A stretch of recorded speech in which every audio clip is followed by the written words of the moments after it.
नमस्कार साथियों, स्वागत है आप सभी का आपके अपने YouTube channel India's education service पर। मैं सावन कुमार क्लास 10th हिस्ट्री का शुरुआत किया था। आज चैप्टर का दूसरा पार्ट है यूरोप में राष्ट्रवाद के उदय का। कल हमने ये सब पढ़ा दिया था।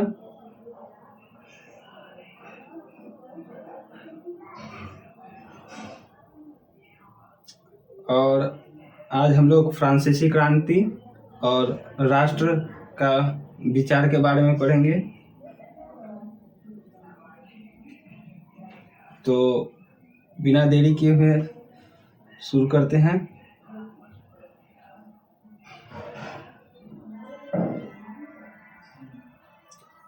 राष्ट्रवाद की पहली स्पष्ट अभिव्यक्ति 1789 में फ्रांसीसी क्रांति के साथ हुए था। जैसा कि आपको याद होगा, 1789 में फ्रांस एक ऐसा राज्य बन चुका था जिसके संपूर्ण भूभाग पर एक निरंकुश राजा का आधिपत्य था। फ्रांसीसी क्रांति से जो राजनीतिक और संवैधानिक बदलाव हुए उनसे संप्रभुत्व राज्य से निकलकर फ्रांसीसी नागरिकों के समूह में हस्तांतरित हो गए। क्रांति ने घोषणा की कि अब लोगों द्वारा राज्य का गठन होगा और वे ही उनके नियति तय करेंगे।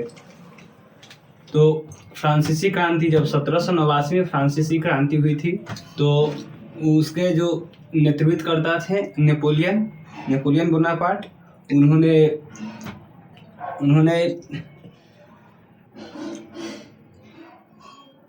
उन्होंने वहाँ के नागरिकों को बतलाया कि इस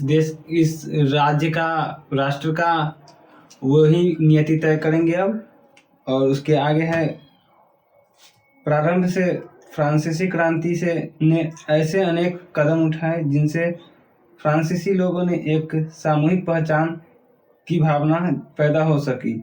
पितृभक्ति, पितृभूमि और नागरिक जैसे विचार ने एक संयुक्त समुदाय के विचार पर बल दिया। जैसे एक संविधान के अंतर्गत समान अधिकार प्राप्त हुआ, अतः एक नया फ्रांसीसी झंडा तिरंगा चुना गया जिसे पहले के राजध्वज के जगह ले ली।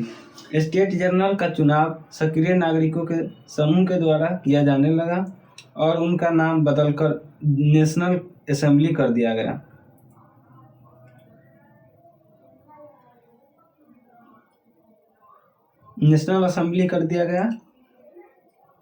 और नई स्तुति की रचना की गई, नया शपथ ली गई और शहीदों का गुणगान राष्ट्र के नाम पर किया गया। एक केंद्रीकृत प्रशासनिक व्यवस्था लागू की गई जिसे अपने भूभाग पर रहने वाले सभी नागरिकों के लिए समान कानून बनाया गया।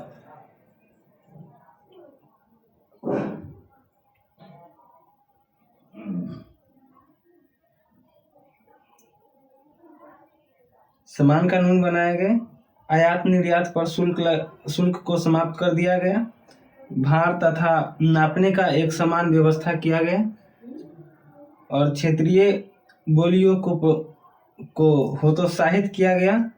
और पेरिस में फ्रेंच जैसे बोली और लिखी जाती थी उसे बढ़ावा दिया गया।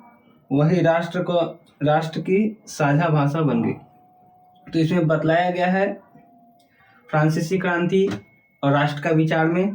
तो जब फ्रांसीसी क्रांति हुआ तो क्रांतिकारियों ने बहुत सारे कदम उठाए, जिनमें से समान नागरिक संहिता के बारे में और शहीदों के गुणगान के बारे में, और भी है नया राष्ट्रगान, उसका राष्ट्रध्वज और राष्ट्रगान, शपथ इत्यादि के बारे में बताया गया है। और शहीदों का गुणगान, नागरिकों को समान अधिकार, मत देने का अधिकार और नया असेंबली बनाया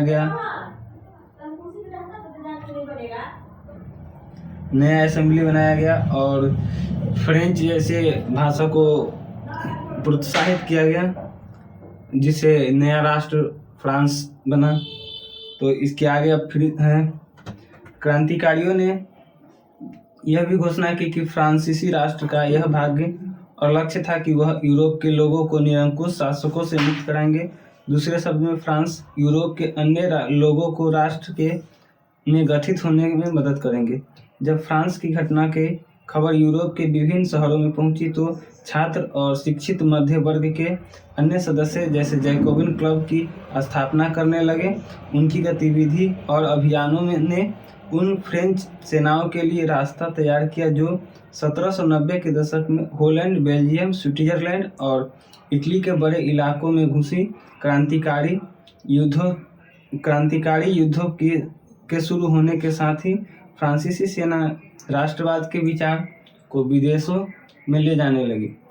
तो इसमें बतलाया गया है कि फ्रांसीसी क्रांतिकारियों ने यह घोषणा किया कि फ्रांस के अलावा यूरोप के सभी अन्य देशों में जैसे स्विट्जरलैंड के बारे में है, इटली और बेल्जियम, होलैंड, सभी जगह फ्रांसीसी सेना ने राष्ट्रवाद के बारे में और वहाँ के हुई परिवर्तन, निरंकुश शासक के खिलाफ आंदोलन के बारे में बतलाया। और इनका लक्ष्य था कि पूरा यूरोप को निरंकुश शासक से मुक्त करा दें। और इसी क्रम में जैकोबियन जैसे क्लब बने और भी एक इल्यूमिनाटी जैसे एजेंसी बनी जिसे खुफिया एजेंसी कहा जाता था। उस जमाने का यह सबसे खतरनाक एजेंसी माना जाता है। इसमें छात्र, शिक्षित वर्ग और बड़े बड़े उद्योगपति, क्रांतिकारी सभी सदस्य थे। और इल्यूमिनाटी एक बहुत बड़ी उस जमाने की एजेंसी थी जो खुफिया एजेंसी थी। तो इसके बारे में मैं शॉर्ट वीडियो में बतला दूंगा इल्यूमिनाटी क्या था। नेपोलियन के नियंत्रण में जो विशाल क्षेत्र आया वहां उसने ऐसे अनेक सुधार की जिन्हें फ्रांस में पहले ही आरंभ किया जा चुका था। फ्रांस में राजतंत्र वापस लाकर नेपोलियन ने निसंदेह प्रजातंत्र को नष्ट कर दिया। और जैसे क्रांति समाप्त हो गया, नेपोलियन विजय होते गया और उसकी विशाल सेना यूरोप के अन्य देशों पर कब्जा कर लिया और उसने फिर से अपना राजशाही वाला प्रजातंत्र का शुरुआत कर दिया, जिसे फ्रांस के लोग काफ़ी क्रोधित हुए। यह फ्रांस में पहले ही जो सुधार किया गया था वो हो चुका था जो नेपोलियन ने शुरुआत किया था। और ये उस समय का मैप है।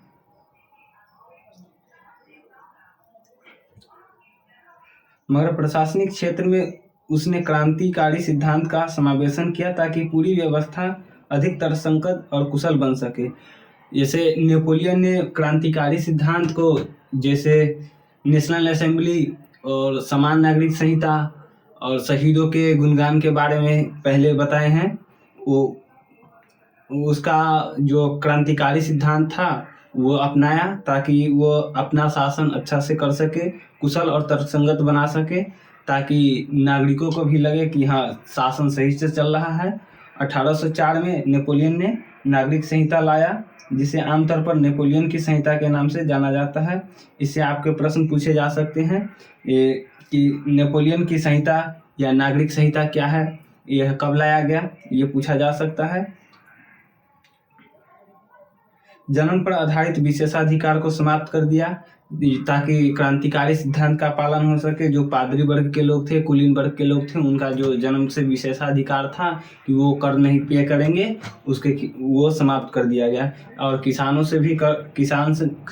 पर जो कर लगता था वो भी समाप्त हो गया। उसने कानून के समक्ष बराबरी और संपत्ति के अधिकार को सुरक्षित किया। इस संहिता को फ्रांसीसी नियंत्रण के अधीन क्षेत्रों में भी लागू किया गया। डच गणतंत्र, स्विट्जरलैंड, इटली और जर्मनी में नेपोलियन ने प्रशासनिक विभाजनों को सरल बनाया, सामंती व्यवस्था को खत्म किया और किसानों को भूदासिता और जागीरदारी शुल्क से मुक्ति दिलाई। शहरों में भी कारीगरों के श्रेणी संघ के नियंत्रण को हटाया, यातायात और संचार व्यवस्था को सुधारा। किसान, कारीगर, मजदूर और नए उद्योगपतियों को नई मिली आज़ादी चखी। उद्योगपतियों और ख़ास तौर पर सामान बनाने वाले लघु उत्पाद यह समझने लगे कि यह एक समान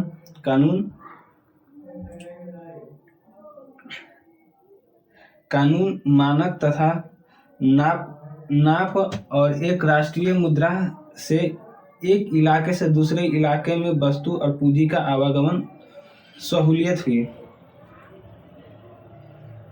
तो इस पृष्ठ में बतलाया गया है कि नेपोलियन ने जो क्रांतिकारी सिद्धांत अपनाया ताकि अपना शासन अच्छा से चला सके, जिसमें उसने कानून के समक्ष में सभी को बराबर और संपत्ति का अधिकार दिया। इसमें जो नेपोलियन के नियंत्रण में जो स्विट्जरलैंड, इटली, जर्मनी और डच था, वहाँ पे भी ये व्यवस्था लागू किया गया। किसानों को भूदासिता से, मतलब जो भूदासिता से और जागीरदारी शुल्कों से मुक्ति दिलाया। सामंती व्यवस्था को भी खत्म किया और किसानों को जो कर देना पड़ता था उसे समाप्त किया गया। यातायात और संचार व्यवस्था को भी सुधारा, जिसमें उसने पोस्ट डाकिया का शुरुआत किया। और ये किसानों, कारीगरों, मजदूरों और नए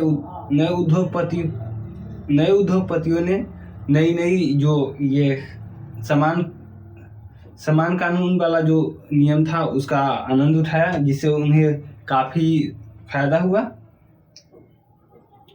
और इसी में उसने मापतौल की प्रणाली को भी शुरुआत किया, जिसमें उसने मानक भार और एक देश एक मुद्रा जैसी नीति को अपनाया ताकि व्यापार अच्छा हो सके। तो इसके आगे है, जीते हुए इलाकों में स्थानीय लोगों की क्रांति का फ्रांसीसी शासन के प्रति मिलीजुली प्रतिक्रिया थी।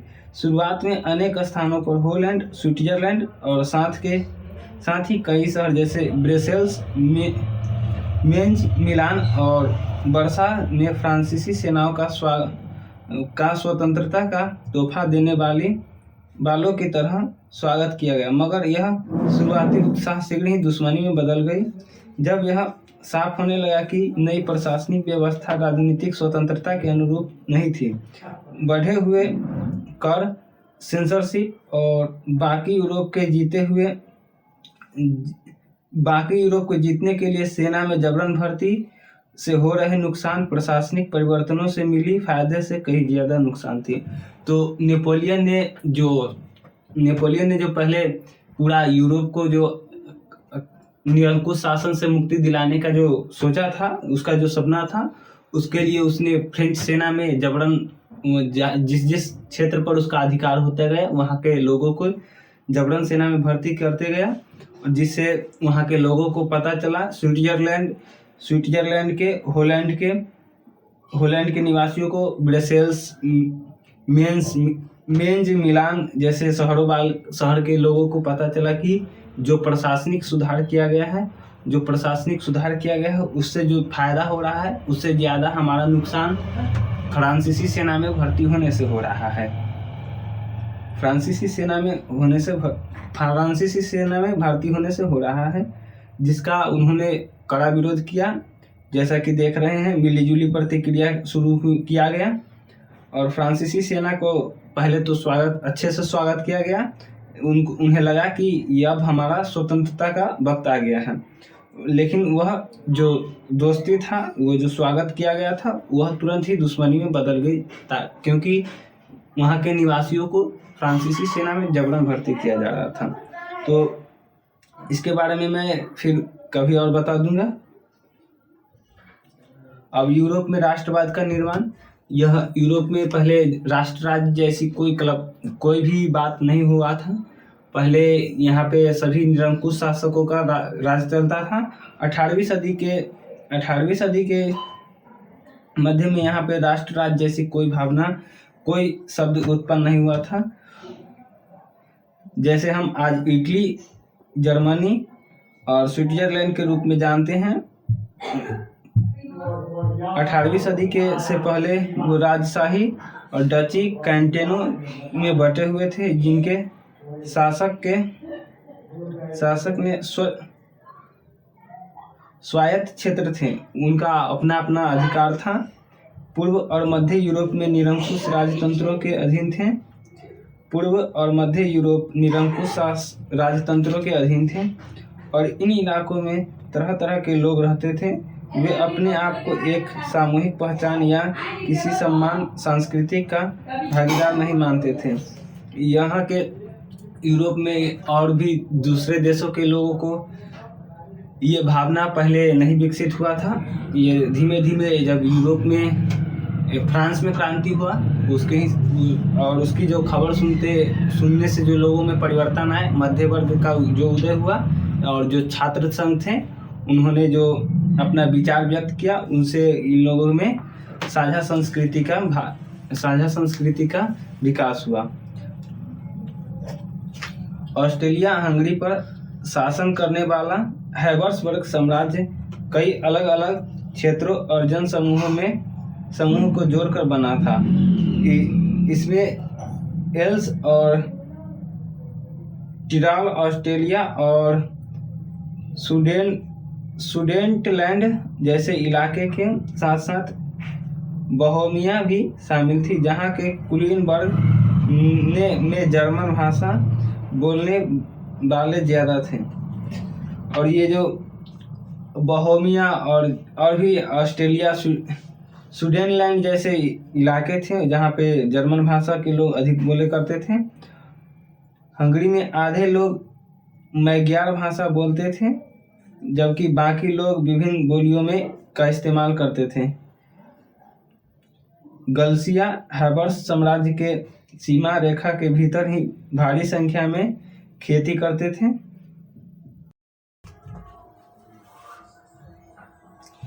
गाल्सिया में कुलीनबर्ग पोलिश भाषा बोलते थे। इन प्रभावशाली समूह के अलावा हैब्सबर्ग साम्राज्य की सीमा रेखा के भीतर भारी संख्या में खेती करने वाले लोग अधीन अवस्था में रहते थे, जैसे उत्तर में बोहेमियन और स्लोवाक कार्नियोला में स्लोवेन्स, दक्षिण में क्रोएट और पूरब के तरफ ट्रांसवेलियन में रहने वाले राउन लोग। ऐसा फर्क राजनीतिक एकता को आसानी से बढ़ावा देने वाला नहीं था। इन तरह के समूह को आपस में बांधने वाला तत्व केवल सम्राट के प्रति बाकी निष्ठा थी। राष्ट्रवाद और राष्ट्र राज्य के विचार कैसे उभरा, इसके बारे में अब अगले पृष्ठ पर देखते हैं।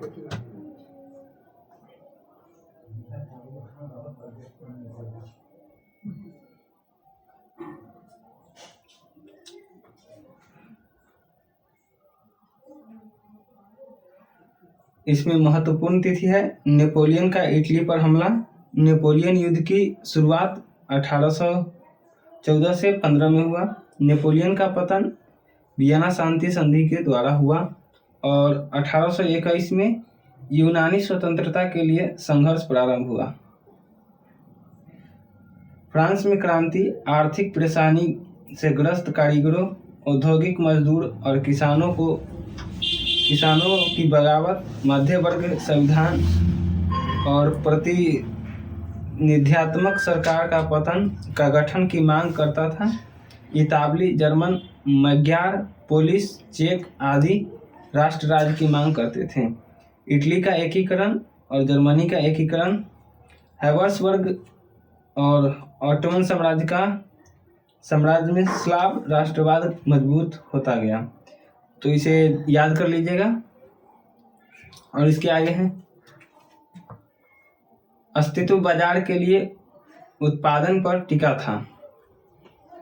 इंग्लैंड में औद्योगिकीकरण 18वीं सदी के दूसरे भाग में आरंभ हुआ, लेकिन फ्रांस और जर्मनी के राज्यों के कुछ हिस्सों में यह 19वीं सदी के दौरान हुआ।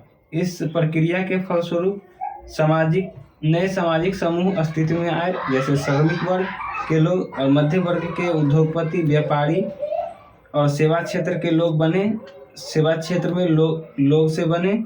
मध्य वर्गीय और पूर्वी यूरोप में इन समूहों का आकार 19वीं सदी के अंतिम दशकों तक छोटा था। कुलीन विशेषाधिकार की समाप्ति के बाद शिक्षित वर्ग और उदारवादी मध्य वर्ग के बीच ही राष्ट्रीय एकता के विचार लोकप्रिय हुए। तो इसमें बतलाया गया है कि इंग्लैंड में जो औद्योगिक क्रांति हुआ वह 18वीं सदी के दूसरे भाग में हुआ, जिसमें फ्रांस और जर्मनी के कुछ राज्य के हिस्सा में 19वीं सदी के दौरान हुआ। फ्रांस और जर्मनी में औद्योगिकीकरण 19वीं सदी के दौरान हुआ। इस प्रक्रिया में नए सामाजिक वर्ग औद्योगिकीकरण के कारण नए सामाजिक वर्ग का अस्तित्व में आया, जैसे श्रमिक वर्ग जो काम करने वाले कारीगर थे, मध्य वर्ग और उद्योगपति, व्यापारी और सेवा क्षेत्र जैसे शिक्षक इत्यादि जैसे लोग बने। मध्य और पूर्वी यूरोप में इन समूहों का आकार 19वीं सदी के बाद शिक्षित और उदारवादी मध्य वर्ग के बीच ही राष्ट्रीय एकता के विचार का हुआ। तो इसमें बतलाया गया है कुलीन वर्ग के जो विशेषाधिकार खत्म हुआ, तो उसके बाद शिक्षित वर्ग और उदारवादी वर्ग के बीच राष्ट्रीय एकता अच्छा चला। तो आज यहीं तक रहता है, हमारा वीडियो समाप्त हुआ। अब इसके आगे उदारवादी राष्ट्र क्या मायने रखते हैं उसके बारे में पढ़ेंगे। तब तक के लिए खेलते रहिए, मस्त रहिए। जय हिंद, जय भारत।